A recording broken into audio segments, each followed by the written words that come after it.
Everything you touch is yourself. The illusion of solid reality and God experiencing God. Our everyday perception suggests a clear dualistic distinction. There's an outside world of solid objects and an inside self that observes and interacts with it.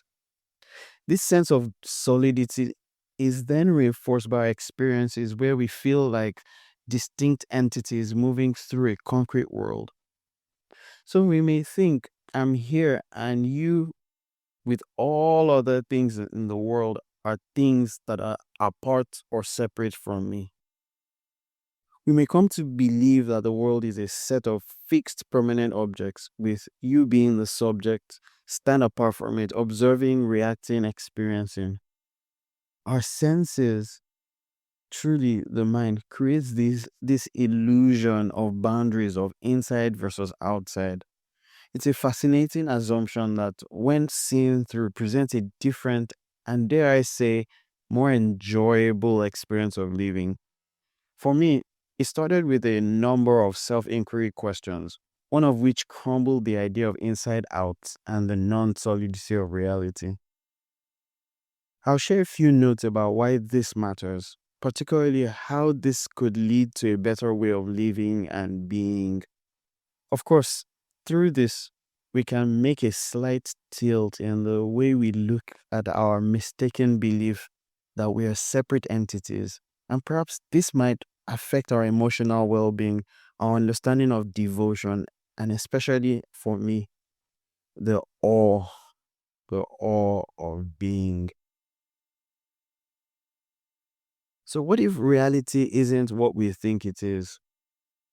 What if the reality we perceive, the sense of out there, is simply a projection, a mental construct born from our senses and interpretations?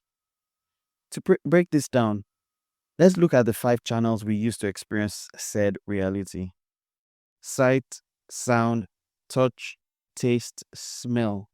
Could you experience anything apart from through these senses? No, you couldn't. Well, unless you include what I call the sixth sense of experiencing, that's the mind. Part of the function of the mind is to make interpretations about what the five channels are transmitting. You would agree with me that the eye does not say anything about what it sees. The ears have nothing to say about what it hears. The mind, however, connects with what was transmitted and then gives it a label. And so when the mind interprets what it is perceived through the other senses and channels, it creates an imaginary character that we can call me, and attributes its activities to that me. So I saw the boys playing football. I drank a hot cup of tea. I had some great fun with Masha today. It attributes full ownership to these experiences to this me character, and we forget we're not the character. Perhaps in another note, I'll go into more details about how it is that we come to be so heavily attached to the characters that we play that we don't see that we are not the characters. But for now, let's talk about how this sixth sense, the mind, then interprets an event as something happening outside of me. Greg Good, in his book, The Direct Path, the User Guide, goes into numerous experiments to demonstrate how the conditioned mind experiences phenomena. Our only attempts to scratch the surface in expressing this thought. Also, the book Atma Darshan by Atmananda Krishnan Menon is perhaps my most beloved experimental book on going deeper into the truth of our being through investigating the nature of experience. So let's assume you say something, you touch it, perhaps you taste it. Are these experiences of touch or taste truly connected to the object out there? Did you really experience this thing, or did you experience yourself? So when you look at a rock, for instance, your eyes only perceive light. Your mind then labels it as rock. But the rock itself doesn't contain the label, and what is experienced is just the label and not the rock itself. When you touch the rock, you feel sensations of pressure or texture and temperature. Again, just tactile data that is processed by your mind. The fascinating thing is that we've created the belief that these sensations link directly to the object itself. In reality, there's no inherent connection between the color you see and the texture you touch, except in the mind's capacity to weave them into a narrative. Could you find anything wrong with that statement? Come on, check.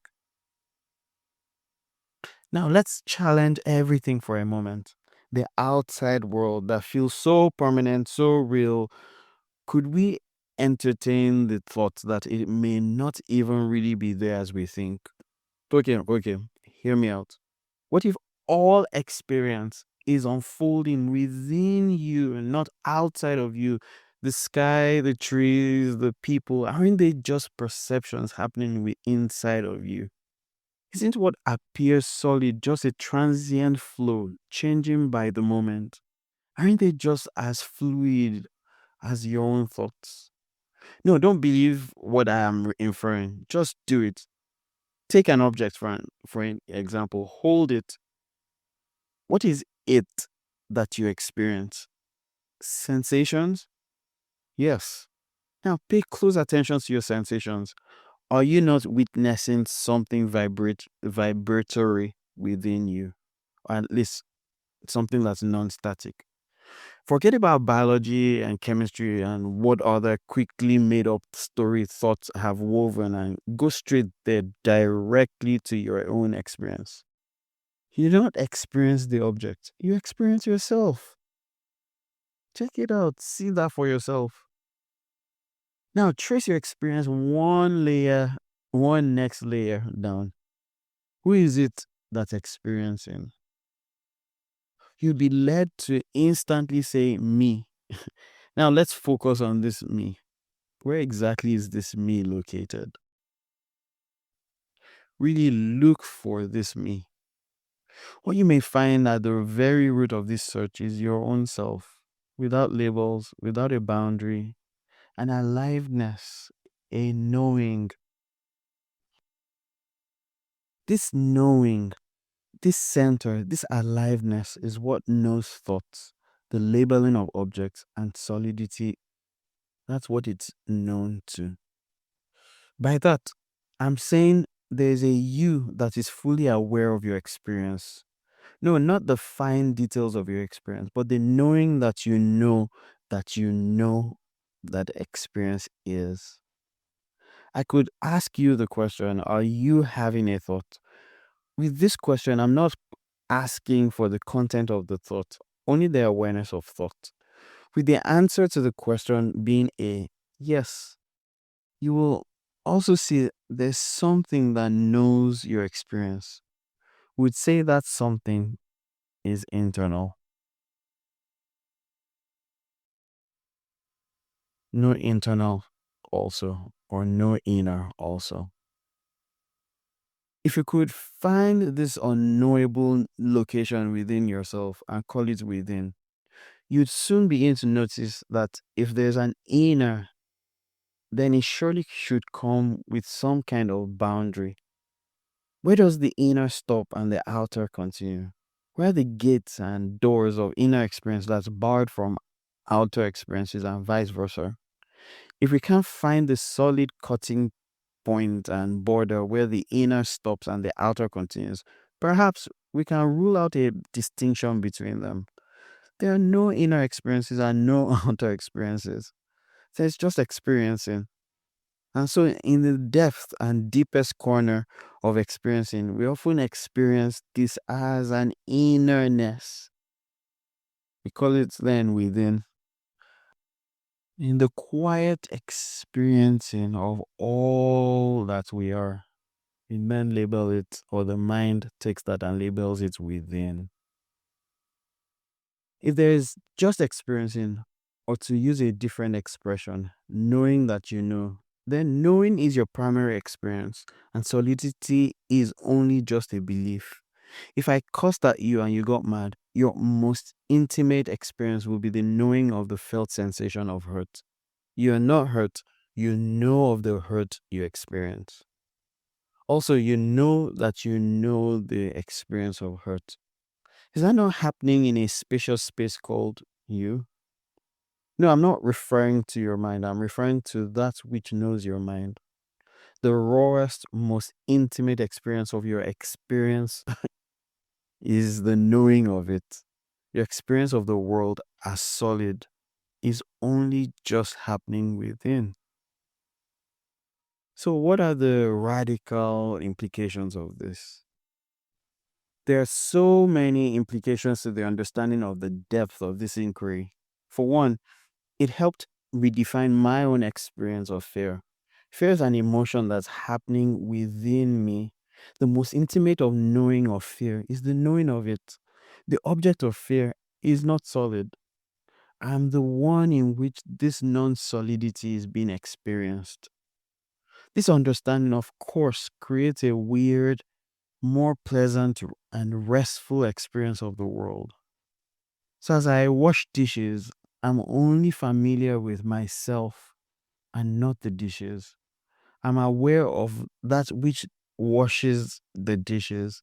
I'm then aware of the awareness of washing the dishes, and all of that is appearing within me. So, part of the weird, more pleasant experience of one's being is the enjoyment of the unknown.